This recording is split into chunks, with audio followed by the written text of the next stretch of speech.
ঢাকে পড়ল কাঠি, পুজো হোক জমজমাটি। সকলকে জানাই শুভ মহাচতুর্থীর অনেক শুভেচ্ছা, অভিনন্দন ও ভালোবাসা। সকলের পুজোটা খুব ভালো কাটুক। নমস্কার বন্ধুরা, সোমার ঘর সংসারের আরও একটা নতুন ব্লগে আপনাদেরকে অনেক স্বাগত।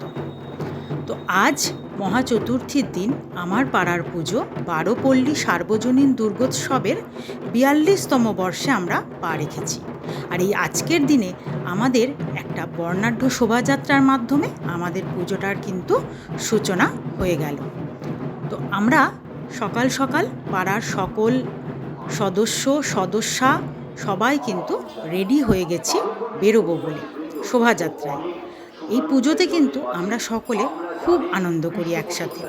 এখানে মানে ছোট বড় নির্বিশেষে সকলেই কিন্তু খুব আনন্দ করে। ওই যে আগেই বললাম বর্ণাঢ্য শোভাযাত্রা। আর এই যে দেখুন আমার পুচু সোনা, তো পুচু সোনাও রেডি, সবাই মিলে বেরোবো বলে।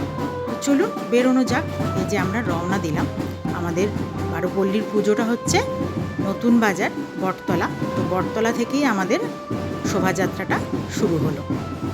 এবার এখান থেকে আমরা রওনা দেব। আমাদের এই বারোপল্লী সার্বজনীন দুর্গোৎসব খুব সাধারণ একটা পুজো। এই পুজোতে তেমন কোনো জাঁকজমক কিন্তু নেই।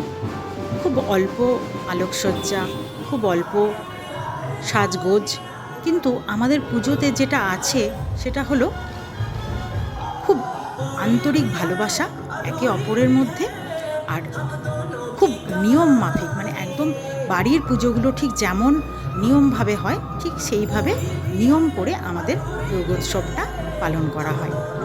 তো দেখুন আমাদের পাড়ার বউরা কিন্তু আমরা সকলে একদম, আমাদের এদিনকার মানে পোশাক ছিল মহিলাদের মানে বউদের জন্য লাল পাড় সাদা শাড়ি, আর বাড়ির মানে পাড়ার পুরুষদের জন্য সবাই প্যান্টটা যে যেমন পরবে, আর উপরের টি শার্টটা হলো ওই সাদা টি শার্ট বারোপল্লী লেখা।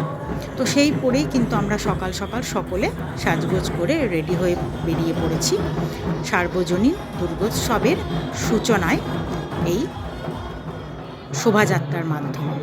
তো আমরা শোভাযাত্রাটা নতুন বাজার থেকে শুরু করে রওনা দিলাম একদম পুরনো হসপিটালের সামনে হয়ে, তারপর কল্পনা হাউসের মোড় হয়ে ঘুরব। ওই যে আগেই বললাম আমাদের পুজোয় কিন্তু তেমন থিমের জাঁকজমক নেই তেমন কোনো আড়ম্বর, কিন্তু পুজোটার মধ্যে আছে খুব আন্তরিকতা, অনেক ভালোবাসা, আর একে অপরের একসঙ্গে হয়ে কাজ করা। এত ভালোভাবে সবাই একে অপরের সঙ্গে মিশে পুজোটা করে আসছে এত বছর ধরে। আমরা চাই ঠিক এইভাবেই যেন পুজোটা বছরের পর বছর আমাদের পরবর্তী প্রজন্মরাও কিন্তু যেন ঠিক এইভাবেই পালন করে। এই যে সুন্দর সুন্দর এই যে নাচের মেয়েগুলো, তারপরে এই বাজনা, এই সমস্ত মানে আয়োজন কত সুন্দর। দেখুন পাড়ার আমাদের বয়স্ক আমাদের যে অভিভাবকরা আছে তারাও কিন্তু বেরিয়েছে এই শোভাযাত্রায়, ছোট বড় নির্বিশেষে সবাই। আর এই যে এরা কত সুন্দর নাচের মাধ্যমে শোভাযাত্রাটার আরও সুন্দর করে তুলেছে। আমাদের কিন্তু বেশ মজা হয়েছে, আর ভালোও লাগে। গোটা পুজোর এই কটা দিন কী করে যে কেটে যায় কিছুই বুঝতে পারি না। আর আমাদের এই পুজোর একটা মহা আকর্ষণ আছে, যেটা হলো সপ্তমী থেকে নবমী পর্যন্ত কিন্তু আমাদের পাড়ায় মোটামুটি কেউই রান্নাবান্না করে না, সকলের জন্য রান্নাটা ছুটি থাকে। আমাদের কিন্তু বারোপল্লী সার্বজনীন দুর্গোৎসবে প্রত্যেক দিন নিয়ম করে দুপুরবেলায় বসে ভোগ খাওয়ানো হয়। এমনকি যারা বয়স্ক বাড়ি থেকে বেরোতে পারে না তাদের জন্য পার্সেলের ব্যবস্থাও থাকে। তো আমরা কিন্তু কথা বলতে বলতে আমাদের পুজোর মানে আমাদের যেখানটায় মন্দিরের পাশে আমরা শেষ লগ্নে এসে পৌঁছে গেছি, শেষ জায়গায় ঘোরা কমপ্লিট করে ফেললাম। আপনাদেরকে আমি কিন্তু আবারও আমাদের এই পুজোর অনেক নতুন নতুন আপডেট, আমি যা যা পুজোর সঙ্গে যেমনভাবে জড়িত থাকবো ঠিক সেইগুলো আপনাদের সঙ্গে শেয়ার করব।